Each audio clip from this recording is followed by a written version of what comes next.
Honda Click, manananggal, pabamakin ha. Hindi natin yung Odo. Pati iba yung Honda eh. Pero hindi ko alam kung bakit tong Honda na to 20,000 lang inabot at nagkaganito na. So pakita muna natin yung reason kung bakit siya nag-hard start. Boom!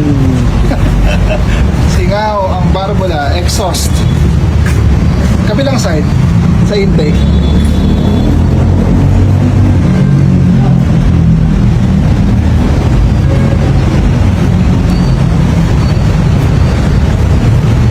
Ganda intake eh. Wala. Ulit mo kasi sa exhaust kanina. Parang ano eh. Parang faucet ng tubig eh. Ngayon. Nag-uug.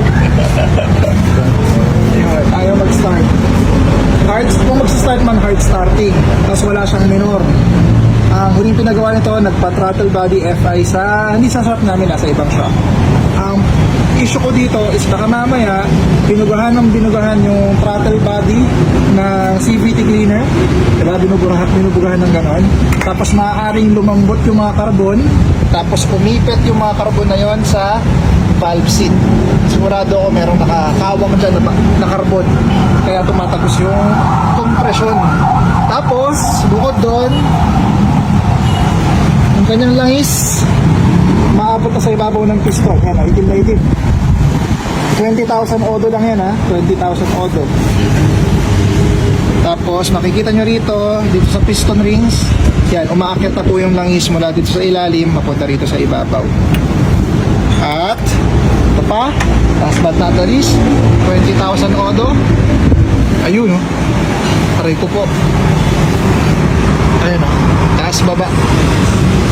Guhit malala. Huwag pa kayo mag-change oil ng ng maaga. Kasi sabi nyo, Honda matibay, di ba? Lahat ng pyesa merong limitation. Sundin nyo lang yung payo namin, di ba? 1,001 parts, agad na. Mas mahal ang pyesa ng Honda kaysa langis. Ayun mga sir, kasi kanina pa kami nagto-troubleshoot dyan. Medyo skeptical kami, medyo hindi kami sigurado talaga na makina yung bubunutin namin. Kasi 20,000 lang yung Odo eh. Kaya hindi muna kami nag-isip na baka makina yung problema.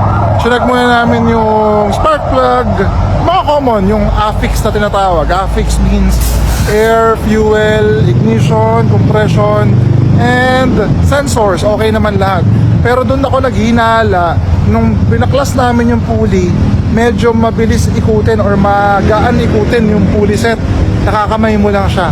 Kaya pinabuksan ko yung makina and lo and behold, ano po siya? Singawang barbula at may tama na ang block saka piston. So yun mga sir, 20,000 odo. Likas na matibay ang makina ng Honda. Matibay talaga yan. Pero again, inuulit ko, may limitasyon po ang pyesa ng kahit na anong motorsiklo. Okay, alagaan po natin siya.